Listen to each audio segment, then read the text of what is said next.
Hi, my name is Yamini, and I am the author of The Joy of Uber Driving, A Wild Ride to Self-Love, and The Natural Goddess, Portraits of True Beauty in Women Over 40.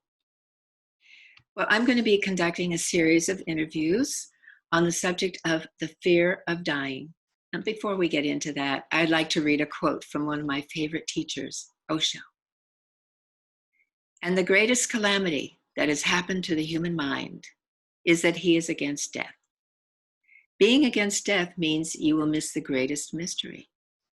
And being against death also means that you will miss life itself, because they are deeply involved with each other. They are not two. Life is growing, and death is the flowering of it. The journey and the goal are not separate." Welcome to my first interview, and I'd like to introduce Michele Joy DelRe, my guest today. She is the president of New Century Productions and co-author of the Amazon international bestseller, Ready, Aim, Thrive. Michele Joy is an inspirational business coach coming from 28 years of consulting and coaching entrepreneurs, CEOs, and business owners. She has engaged in over 20,000 coaching and consulting sessions, lifting clients to a new level of purpose, profitability, and joy in their work. I picked Michele Joy because of her profound understanding and appreciation of life and her intuitive ability to dive deep into her own and other people's psychology. Michele Joy and I have been friends for over 30 years, so I know her pretty well. Thank you so much for coming, Michele Joy. How are you today? Thank you, Yamini. I am great. You know, it's wonderful to be here with you. This morning has been a mixture of a lot of different things, and it's so settling to come into this conversation with you. Oh, that makes me really happy. Well, I think my first question is going to be, are you comfortable around the subject of death? You know, I am actually. I've explored it in a lot of different ways. And can you tell me some of those ways? Well, I actually, when I was born, that, You remember that? I actually do. I've been for 7 years, I was a conscious connected breath facilitator. And that gave me access to going back into memories that are at the cellular level. And I remembered into my birth experience in which my mother, because she was a single woman at that time, was not given the same courtesies, let's say, in the hospital in which she was. And the nuns that were there were kind and compassionate nonetheless. And they said, well, we have a really quiet floor that we can bring you to. And that was the floor where people were dying. Oh, God. Oh. And so I was brought into life in an environment in which death was a part of life. Wow. And my mother had compassion for these people. So she took me around to them. You know, in those days, you had to stay in the hospital for 10 days after you gave birth. And so she took me around to the different people to make them happy. And so my whole purpose has been in my life to make happy and have comfort with this side of life and the other side of life. Did she give you the name Michele Joy? No. Oh. Well, she probably didn't have the consciousness to do that yet. So no. Well, that's what I know you as. So I want to ask you another question. Do you fear death? And if so, why? And do you not fear death? And if so, why not?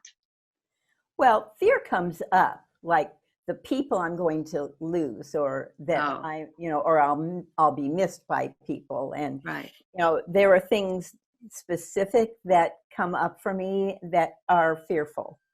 But the process of dying, I've thought about it a lot in the last few years. I was in Hawaii, and I'd had a premonition that I was going to die in a small beach area on a beach for about 20 years. And so I've been contemplating it, you know, in different periods of time. And I was on a small beach a few years ago, and that thought came up for me. And then I returned back on the airplane by myself. My partner was staying for another week. And I had an experience on the plane where we hit really turbulent air. I'd never experienced that before. And I thought, this could be it. This could be the last time. And I've just had a wonderful time in Hawaii. I'm grateful. And I just surrendered at that moment. I love that. I love it. I had kind of a similar experience where I surrendered when my car careened across the highway in Laguna Beach, and it was like it was hydroplaning in the rain, Mm-hmm. and I turned around and I was going straight for the cliff. You know, there was it's going straight for the cliff, and I had no control over the car, and I just put my hands on my chest and I was ready. I don't know what happened. I was ready. But when I opened my eyes, I was still there and I was facing traffic. It was fine. So I know that feeling. It's amazing. You don't expect it in a way, you know, sometimes when these things come up. It's, you know, there wasn't enough time for fear, I guess. I don't know. Anyway, my next question for you, my dear, is about this pandemic and how it has impacted you. Oh, that's a broad question. So initially, I was angry because I don't believe the focus has been one that has allowed people to feel safe to be taken care of. That it actually brought fear to so many people. So many people, it actually brought up the fear that was already there for them around death. But it didn't give them any real source of any kind of resource for dealing with it. No one has addressed the emotions that people are experiencing or have been experiencing, right. And no one has talked about the possibility that, you know, we could experience the pandemic, we could experience COVID as a part of our bodily experience, but that we don't have to necessarily die. There's been, you know, I think almost 10 times as many people who've had it and have lived as those who have died. But the focus and the emphasis has been on the number of people dying. And there has been no talk about building your immune system or how you could deal with it in being able to be healthy and live through it. So in that regard, that has been unsettling for me, you know, yes. Being able to know that and recognizing that, you know, that is a means for controlling people that I don't want to see be focused on in our country, not any country. Yeah, I totally agree with you, Michele Joy. It's the same anger I've experienced too, and I don't know how to hold it back. You know, sometimes it just blurts out and people don't understand, you know, where I'm coming from, but I feel exactly as you do. To me is give me liberty or give me death. You know, I mean, that is my whole, you know, liberty is where it's at, you know, that's why I chose to live in this country, you know, yes. And I think that's why we all chose to live here, you know. Anyway, it's very interesting what we're going through, isn't it? It really is. And, you know, I had to stop, you know, in recognizing my own anger, and I have clients who've had anger come up as well. And I had to really stop and look at that in more depth. And what I saw was it was a call for compassion, because there are people, you know, the majority of people, I would say, who really don't understand how their body works, how the immune system works, and are in real fear. And they're doing the best they know how. And what I have been really present to is the depth of compassion that's been expressed by so many individuals and so many groups in being able to feed the hungry. You know, the making of masks is an act of compassion. The messages every day from our governor here in California have been focused on compassion. And for me, that is the value of what we're going through. I agree. I have several friends who are, you know, in that capacity too. They're very compassionate, and they keep reminding me when I get angry, you know, to just stay in my heart.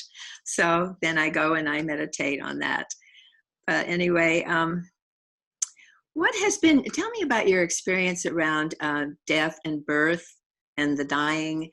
You said you were a breath counselor, or that you taught people how to breathe, in essence. Well, in essence, yes. Well, I worked with conscious connected breathing, breathing in and out from the mouth and lying down so that you could relax your whole body at the same time as you relax your breath. And as you do that, as any individual does that, there's an awareness that occurs about your emotions, and awareness of where energy is and where energy isn't in your body. Mm. And so the opportunity is to be bringing attention to those places where there isn't energy. And that's usually where we've stored fear or anger or sadness. Anger is usually on the surface level, and underneath of that is usually fear or sadness.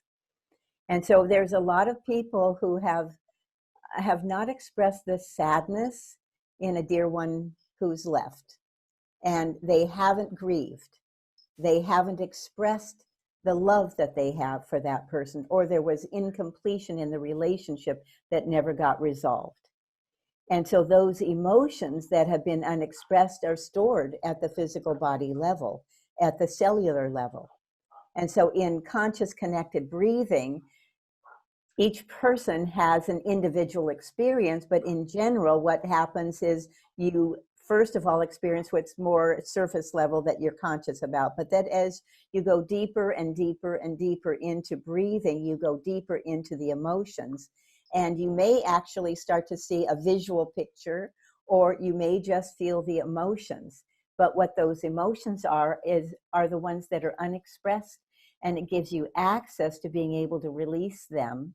And as you release them, either verbally, consciously, or just with the breath, you have access to more energy.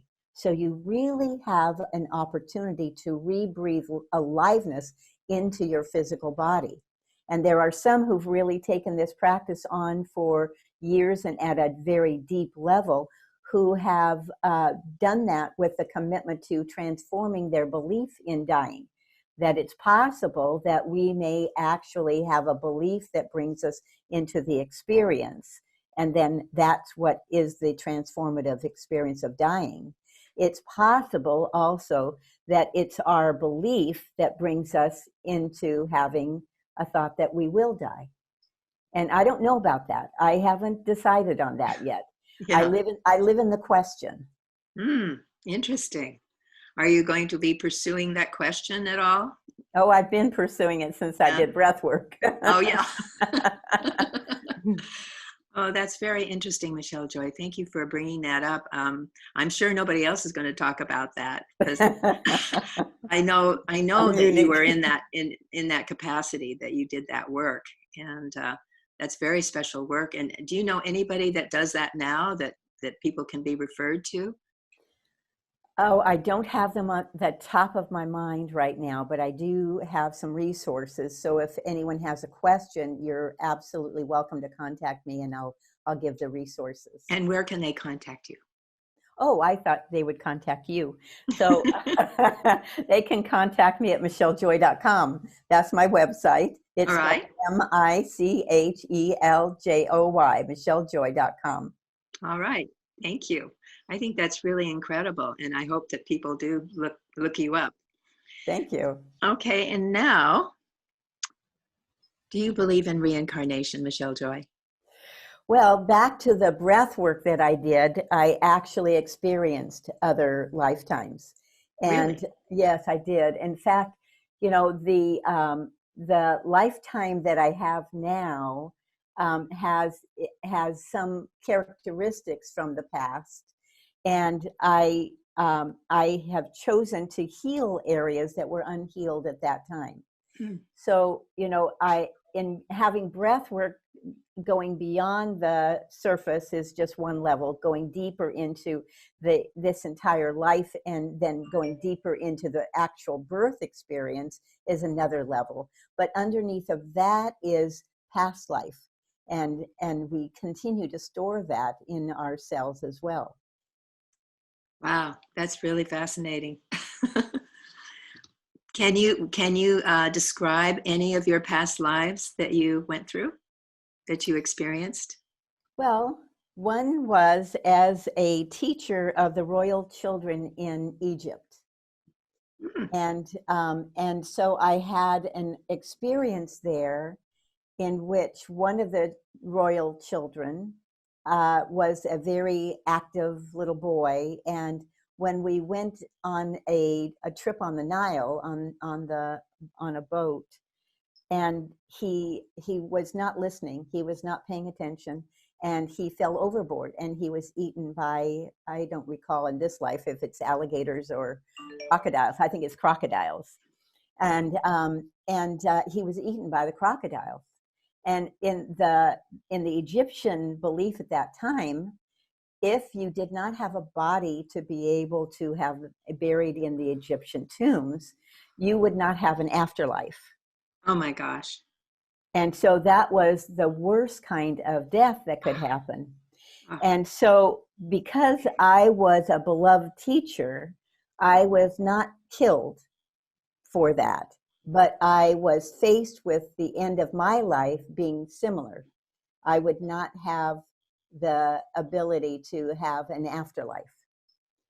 And so that is something that I remembered. And, you know, growing up in the Catholic Church and Catholic belief system, you know, there was always a conversation about if you sinned, you would go to hell.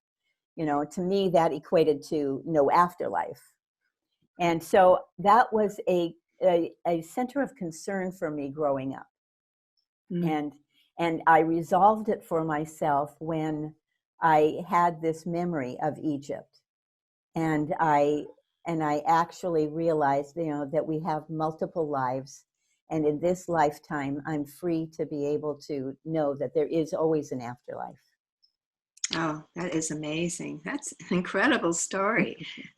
You ought to write a book about it, about all your past lives. I could, but yeah, it's not the focus of my attention. Oh, okay. That's your work, you mean? I know. Maybe I'll write it. Okay. Okay. So on so on remembering your past lives, what has it taught you? Can you tell us any particular lesson that you have learned from your past lives that have really benefited you in this life? I think the biggest lesson is to recognize that, you know, we're all one. We think because people have a different kind of body or a different skin color or a different features, skin features, body features, because people are from different countries or different backgrounds, different races. We think that we're separate. But what it's taught me is that we're all the same. You know, we have outside experiences. And I think that those outside experiences are an opportunity for us to express more love, more compassion, and to be more alive in our lifetime. Yeah. Have more joy, more aliveness. And so it's given me a source of peace and deeper awareness and understanding and compassion. Excuse me, I have this tickle in my throat. But I think that's really beautiful. Thank you, Michele Joy. Do you know what your purpose is for this lifetime, and have you been achieving it? Great question. Great question, Minnie. I would like to think that I have been achieving it. You know, my purpose has been to right the wrongs that I had left over from other lifetimes, and I believe I've done that. My purpose is to live from unconditional love, and I strive to do that every day, including love for myself. And my purpose is to make a difference in the world. And that's why I've chosen to do the work that I've done, you know, 7 years I taught school before. I had the 7 years of work in breath work, and then since then 28 years in working with people to transform who they see themselves being, to be the most fully self-expressed, alive, and filled with love and joy that's possible. And I do it through the means of business and money, and transforming our thoughts about that so that we move from a limitation to an expanded consciousness. And in the process of doing that, people experience having actual real results in their life so that they can measure for themselves the difference that they make. They can not only feel it emotionally and personally, but then they can actually see results that show up in the way that they transform how they live their life and the difference that they make in their life. That's beautiful, Michele Joy. I'm really, I want to honor you and your work because I've known you all these years, and I know you've been my biggest champion. You know how to, get me going. Yes, in many ways. I know. We have quite a history together. It's been delightful. But I want to find out if there's anything you'd like to say to people in regards to their fear of death, or their fear in the light of what they're experiencing now. If there's anything in one message that you would like to give them. Well, one of the things that I have found is the simplest thing to address fear is focus on gratitude. And as we've moved through this transition time with the virus and people staying home, that is the number one thing that has come up to the surface for everyone that I've spoken to, man and woman. And the fears have been really replaced by gratitude. And then when there is fear that comes up, it's more easily addressed. That there is more being that's present to address fear rather than being at the effect of the fear. And so my one real invitation is a very simple practice, and that is to write a gratitude journal every night. To get a journal, or if you don't have a journal, get notebook paper. Do it in writing, though, not on computer. There's a different experience when it's in writing. And date it, and then write 6 to 10 different things that you're grateful for, and have that be 6 to 10 different things every night. It stretches you in being able to see all that there really is in your life, all the amazing opportunities, all the amazing gifts, all the simple, sweet things that are there that you might have glossed over or forgotten about if you weren't in the practice of writing down what you're grateful for. Simple things. I have a little dish of bird food that I keep out on my deck, and so I have beautiful bluebirds and singing birds that come. I even have a couple of big black crows that are wonderful.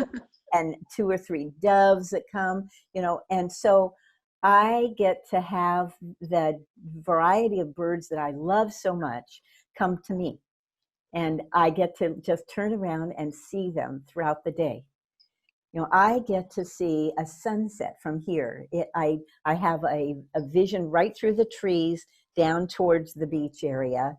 I don't get to see the beach yet, but not from where I am, but I get to see the beach. And so I see the sunset every night. And it's extraordinary to be able to stop, take a deep breath, and be present in that moment of seeing it. And writing it down captures that. Writing down all those things that you might forget about by the next morning, or let alone by the end of the year. And be able to recognize how really blessed you are. That the life has really been an extraordinary adventure and continues to be an extraordinary adventure with all of those things that show up. And so being present for the small and great things that I'm grateful for gives me more balance in my life. It has me be able to be more present. It allows me to let go of those frustrations or those upsets so that I can be present with people. Ah, that is just wonderful. Michele Joy, can you tell the people what program that you are conducting that they can join to get some more of your wisdom?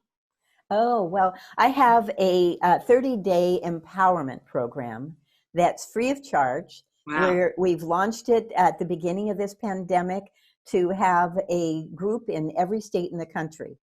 So I've got clients that I've worked with over the years who have moved out of California and are in at least half of the states in the country. So I haven't reached them all yet, but we have started with those groups. And the amazing gift it is to have people that you may know well or people that you just know a little join you and start to become a team of people, start to become aware of each other at a whole new level, trust each other, have an opportunity to support each other is an extraordinary gift.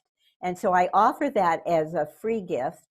And I am, at this time, I am managing those calls every morning, Monday through Friday for 30 days. And each team. And as we continue to grow, I've got 3 people that are wanting to lead teams. So they're in the process of becoming leaders for those teams. So we're going to have this become a movement of Yeah. people focused on gratitude. Oh, that sounds great. Yeah, I was part of that, one of those groups, wasn't I? Yes, you And have been. I Yes. did experience it. It was just incredible. And I have my little notebook and I do that exact thing. I write down everything I'm grateful for. And it really does lift my vibration.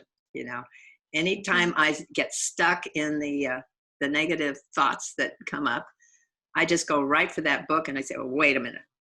Oh, yeah, right. I remember that. Of course, I'm really grateful for that. Thank you, God. Right. And And the amazing thing is, Yamini, you recognize that you can be grateful even for anger, even for sadness. In the moment, you feel those emotions, and it may feel like that's the whole world, that yeah, there's only that. And the moment that you begin to ask yourself, can I be grateful for this sadness? Can I be grateful for this anger? And recognize your own humanity. mm, In that moment, you get really present again. And you get present to loving who you are just the way that you are. And mm. for that, you can be grateful. You know, and that was basically what I've gotten from you, Michele Joy, all these years Mm. that you appreciate me for who I am, just as I am. How And else should that's you a big be? that's a big thing. I do, Yamini. I I do. You're a beautiful being, and I'm blessed to have you as my friend. Your picture hangs on my dining room wall, where oh, I have all my family. oh, thank you. Oh, well, I want to thank you again, Michele Joy, for being my first and most illustrious interview. And I think this is going to really kick it off into high gear. And I really appreciate everything you told us today. It's very revolutionary in many ways. You know, some of the things you said. Do you Can have I say something else one you want more to say? thing? Yes. Yes, yes. I invite your listeners and viewers to look for the rainbows in life. When my dear friend of 30 years, Faith Strong, who lived right down in the Laguna Beach area, on the beach area, when she passed, the next morning I looked outside and there was a double rainbow there. And I'm very clear that was her goodbye. Mm, beautiful. Thank you so much. And with that, I think we're done for today. So All thank right. you again, Michele Joy. You're so welcome. Thank you, Yamini, for the opportunity. Okay. Bye now. Bye-bye.